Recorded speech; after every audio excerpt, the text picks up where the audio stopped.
There's no feeling more intense than starting over. If you deleted your homework the day before it was due, as I have, or if you left your wallet at home and you have to go back after spending an hour in the commute.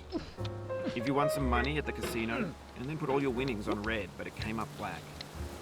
If you got your best shirt dry cleaned before a wedding and then immediately dropped food on it. If you won an argument with a friend and then later discovered that they just returned to their original view.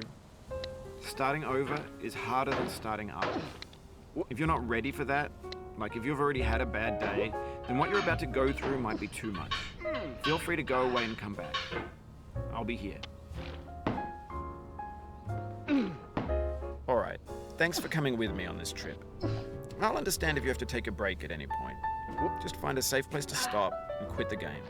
And don't worry, I'll save your progress, always, even your mistakes. This game is a homage to a free game that came out in 2002, titled Sexy Hiking. The author of that game was Jazzuo, a mysterious Czech designer who was known at the time as the father of B games. And B games are rough assemblages of found objects. Designers slap them together very quickly and freely, and they're often too rough and unfriendly to gain much of a following. They're built more for the joy of building them than as polished products. In a certain way, Sexy Hiking is the perfect embodiment of a B game.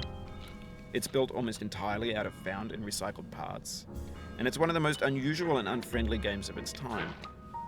In it, your task is simply to drag yourself up a mountain with a hammer. And that act of climbing, in the digital world or in real life, has certain essential properties that give the game its flavor. No amount of forward progress is guaranteed. Some cliffs are too sheer or too slippery. And the player is constantly, unremittingly in danger of falling and losing everything. Anyway, when you start Sexy Hiking, you're standing next to this dead tree that blocks the way to the entire rest of the game. It might take you an hour to get over that tree, and a lot of people never got past it. You prod and you poke at it, exploring the limits of your reach and your strength, trying to find a way up and over. And there's a sense of truth in that lack of compromise.